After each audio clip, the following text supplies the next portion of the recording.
Installing a condensing boiler is essentially similar to installing other boilers from the Grant range. You'll be familiar with the components, settings and adjustments, as many of these are identical to those you find in Grant's non-condensing models.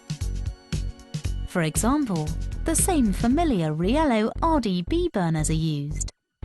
In this section, however, we'll highlight those installation practices which differ from the installation of a Grant non-condensing boiler.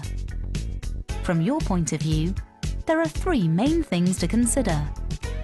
First, you need to select the right type of flue. Second, you need to install pipework to dispose of the condensate. And third, you have to set the primary flow and return water temperatures at the correct level so that condensing occurs. We'll begin by looking at the flue system requirements. In most cases, a balanced or room-sealed flue type will be selected as most suitable and convenient. Conventional or orange flues can be used where appropriate.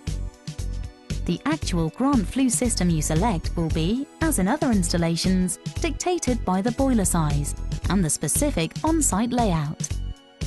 You'll definitely need the flue to be corrosion resistant, sealed at every joint, and capable of returning the condensate to the boiler. As you've seen, Grant offer easily fitted flue systems that meet these essential criteria. They're suitable for every model and installing situation. Our second consideration is disposal of the condensate. Condensate is collected at the rear of the condensing heat exchanger. There's an outlet on the left-hand side where you connect your disposal pipe. Condensate is slightly acidic, and so all pipework and fittings carrying this fluid must be plastic and, you've guessed it, steel or copper must under no circumstances be used. The condensate trap, supplied with the boiler, must be fitted in this line, as the disposal pipework is effectively part of the flue system and will therefore carry flue gases. None of the pipework should be smaller than 22 mm and should in certain circumstances be larger. For example, if your condensate pipe runs outside of the building, it could be subject to freezing in cold weather. Here, Grant recommends using a larger waste pipe size, such as 32 mm, so that some freezing can occur without blocking the pipe. To dispose of the condensate, there are three main options available.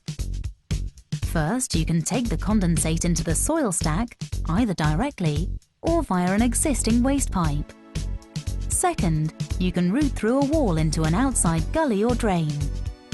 Here you should use a 32 mm pipe and keep the exterior piping as short as possible, as this outside section will be at risk of freezing. And third, you can take the condensate outside the building into a soakaway. Here you would dig a pit in the garden, which is lined with lime chippings. These neutralize the acidic condensate.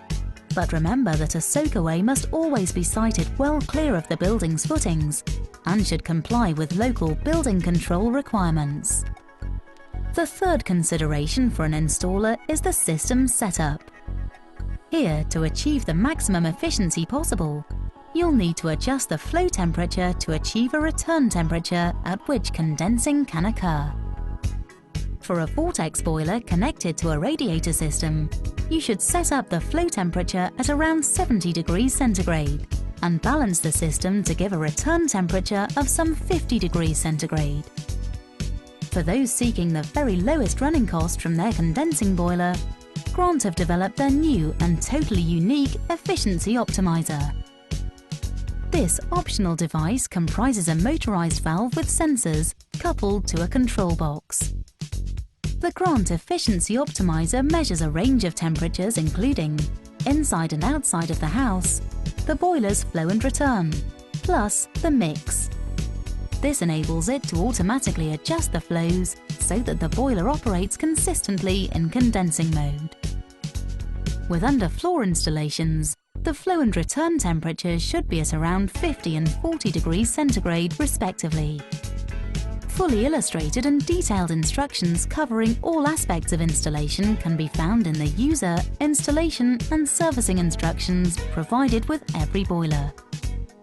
Finally, we should point out that, with their enlarged heat exchanger area, condensing boilers will still operate at extremely high efficiencies, even when not in condensing mode.